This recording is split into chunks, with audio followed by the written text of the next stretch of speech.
All right, good morning, y'all. This is going to be lecture 3 for our state and local politics class. I hope everybody's warm and safe and has electricity. It's been quite a mess here. We've gotten like maybe 2 or 3 feet of snow. It's absolutely insane. Okay, just so you know, this is the final lecture of Unit 1. All of the lecture slides will be up today. You can follow along lecture 3 with the slides. If you have any questions, please reach out. Remember, we're not going to have class on Wednesday. It's a sort of skip day / study day to kind of get you ready for the exam. And then the test will be Monday, okay? All right, we're just going to jump right in. Today is going to be about constitutions with a focus on state constitutions. So slide 1, what is the purpose of a state constitution? And I just sort of threw in the full definition here, right? It's supposed to cover the roles and responsibilities and the institutional structure of government and establish the basic procedures for operating key governing institutions. So it just tells us what are the rules, what are the responsibilities, and what does the structure of our government look like. And the vast majority of state constitutions include 3 branches of government, right? Judicial, executive, legislative, and then also something akin to the Bill of Rights. All right, slide 2. What are the differences between the federal and the state constitutions? There are major differences when it comes to powers, right?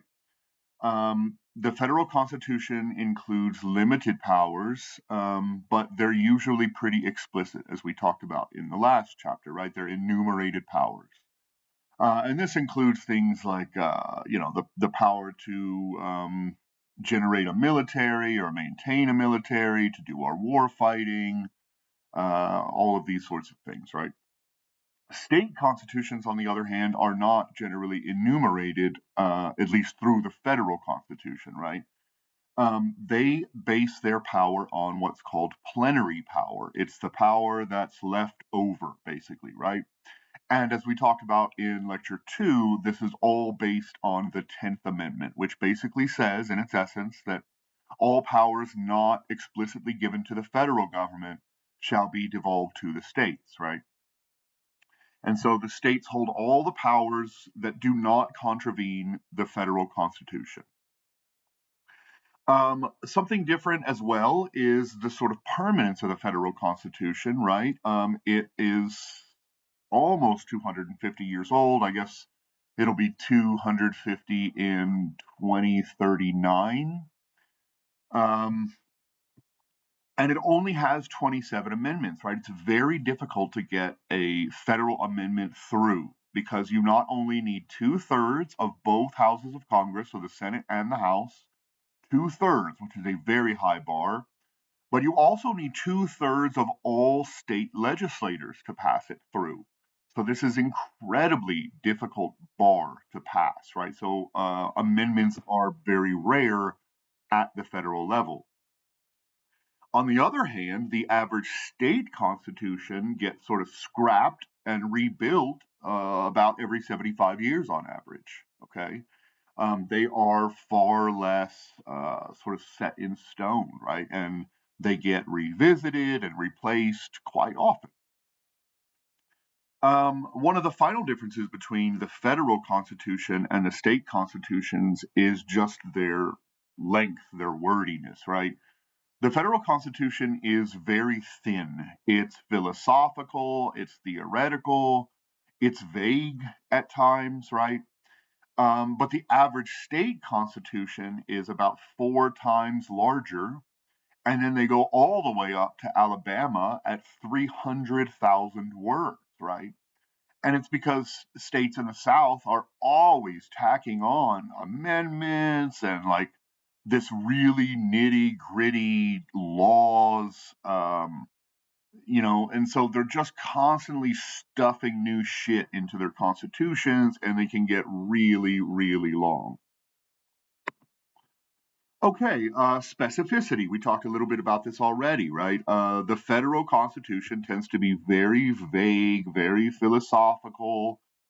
State constitutions are much more sort of laid out, right? They're much more direct about what they want to see. And while the federal constitution contains a lot of sort of philosophical overarching, philosophical ideas, state constitutions tend to contain a lot of actual policy, right? And so this is another reason why the state constitutions tend to get so damn wordy. We also have differences in what's called direct democracy, right? Or they've also been called plebiscites, referenda. There's a lot of different words and types of what we think of as direct democracy. The federal government does not allow for direct democracy in any way, right? We are represented by our representative or our senator, but you don't actually get to vote on any policy. Whereas in some states, California is very famous for this. You can gather signatures, write up a potential bill, turn it into the Secretary of State, and they will open up an election to the citizens of the state to vote directly upon whatever is being talked about, right? Now, Texas has a semblance of direct democracy. Our citizens don't actually vote on the laws themselves. What happens is if Texas has a constitutional amendment passed through by the legislature, then the citizens have to give the thumbs up on that, right? And so it's a sort of direct democracy, but there's a step in between, basically, right? Okay, some other differences between the federal and the states is finances. The federal government can run deficits, as we well know. We're at nearly $40 trillion in deficit at this point. And they can sell bonds to be able to fund these deficits, right? You buy a bond at, say, 4.5% interest. You have to hold it over 10 years. And then the government will pay back your original bond amount and then the interest, right? And this is how, in some ways, the federal government sort of funds itself and runs debt. On the other hand, the states, 49 of the states, have to have a balanced budget. They cannot run deficits. They cannot sell bonds. Vermont is the only exception. Um, and this can be good or bad, right? Debt can be good or bad. Just throwing money at bad ideas is obviously stupid. But remember, companies need to be able to procure debt as well, to be able to build out factories, to be able to hire, to be able to pump money into research and development, to make better products. So debt doesn't necessarily have to be bad, but it can get wildly out of control, right? But if you can pump your debt into things like, say, highway systems or education, you might actually get a return on that debt. One of the final problem with this is the fact that, sorry, someone's messaging me. The final problem with this is the fact that, um, dang it, I lost my thought. Oh, when the economy starts to collapse or you start to move into recession or depression, that balanced budget rule becomes very, very difficult to deal with, because now, during recession, obviously you're taking in fewer taxes for your state. And so you either have to raise taxes or cut programs to stay solvent, right? And so this is a very difficult position to put legislators in. Okay, we'll move on to slide 5. The evolution of state constitutions. Remember that, at least for the original colonies, most of this was based on the colony charters, right? So we kept a lot of what was already in the colony charters. Um, but rewrote the charter, pulled out the king, and placed most of our power into legislators, right? Under the concept that we did not want a dictatorial king. We did not want that much power amassed in one person's hands in our government. And so historically, we have placed most of the power in our governments into the congressional bodies, right? This seems to be changing in the modern time over the last, I don't know, I'd say since maybe 9/11 under George Bush II, and then it has just sort of gotten worse with every president since then, right? But there has been sort of an outcry by many to push power back to the Congress and to sort of take it back away from the president, right? Okay, slide number 6, first generation constitutions. Remember that 49 of the 50 states are bicameral. That just means 2 House. So they have a Senate and a House of Representatives. Nebraska is the only exception. They only have a single legislative body filled with sort of non politicized elections, right? You can't be out there being like, I'm a Republican, I'm a Democrat, whatever. You have to sort of run independently.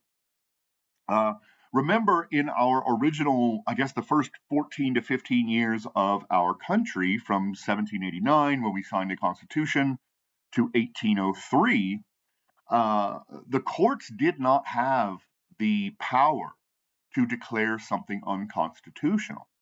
And it wasn't until the Marbury v. Madison case in 1803 where the courts were deciding this, this silly, like,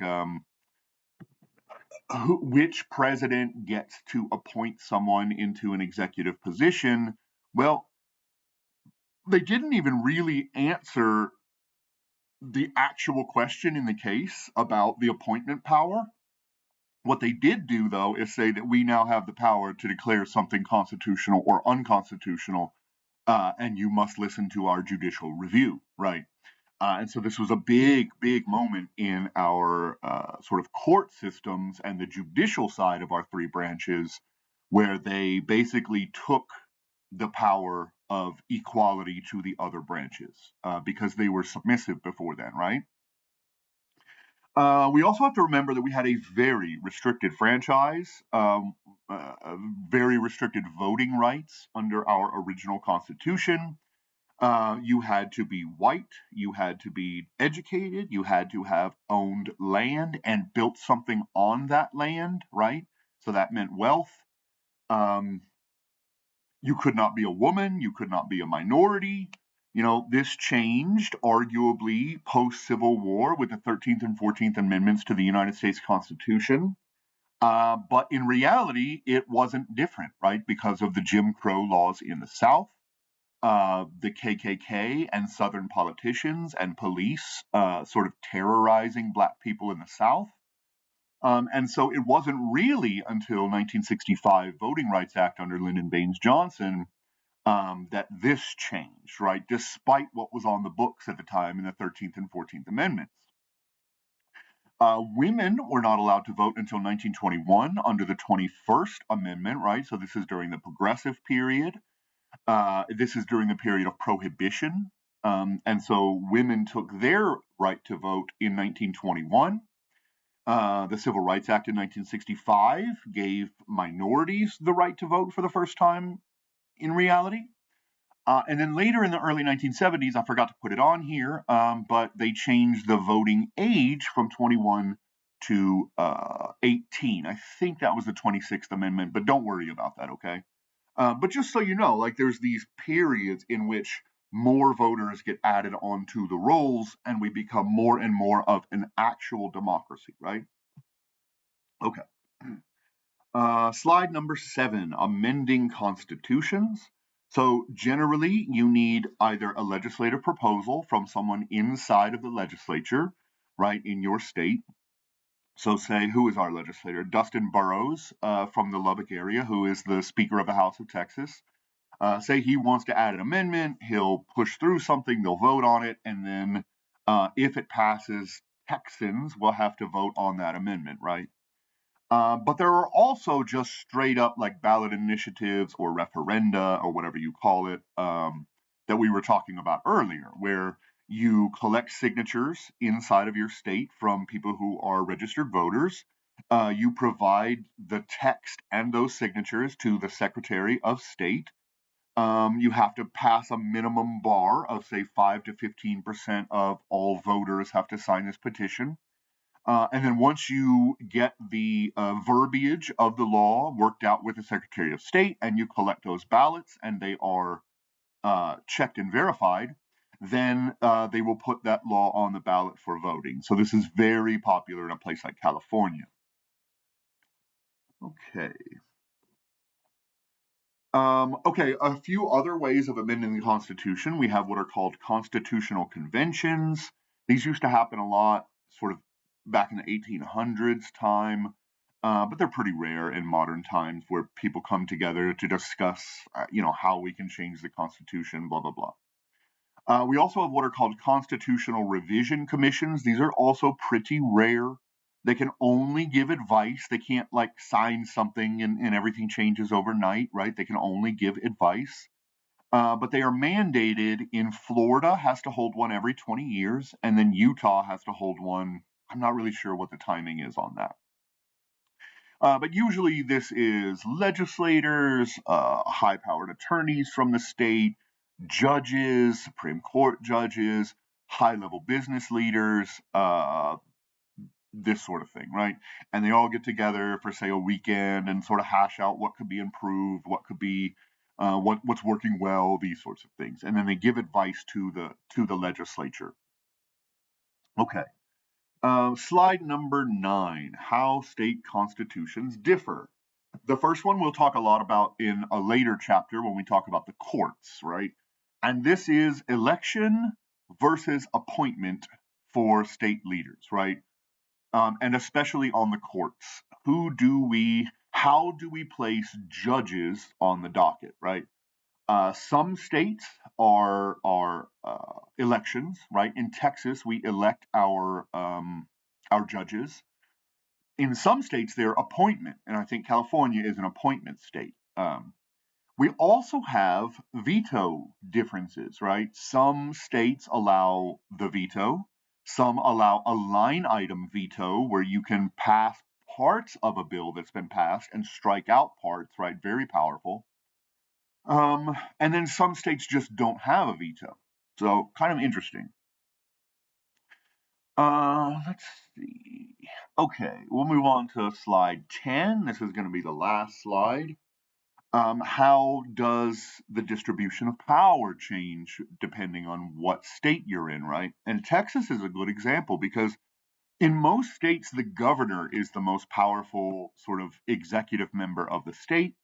Texas is weird, though, in that our lieutenant governor is often thought to be the most powerful person in the state, right? Dan Patrick is Texas's lieutenant governor. And the reason that the lieutenant governor has so much power in Texas is that they preside over the Senate, they cast the tie-breaking vote, they make the appointments to the Senate committees, they assign which bills will go to committee and which ones are just going to die. And they chair the Texas Legislative Council, which researches and drafts new laws. So Lieutenant Governor Dan Patrick in Texas is arguably more powerful than Greg Abbott, who really only has sort of the power of the pulpit, to sort of bully people around. And then we also have the state constitutions differ in what sort of rights they give to their citizens, right? And remember, the federal constitution is the baseline minimum. Like you have to meet these civic rights if you're a state. But if you look at a state like Mississippi versus Oregon, right? Obviously, Mississippi is going to have far more restrictive rights than a state like Oregon, which is much more willing to hand out rights to citizens, right? And so the South tends to be a little less willing to give extra rights than the North or the Northwest, right? Okay. That's going to be it for today. Thank you so much for being with me. It was so short because we didn't get to really discuss anything. And remember, we do not have class on Wednesday. I honestly think it's still going to be nasty and snowy out there. So we will meet back again for exam 1 on Monday, February 2nd. All right. If there are any questions, please reach out. Stay warm and get studying for exam 1. All right. Have a great day.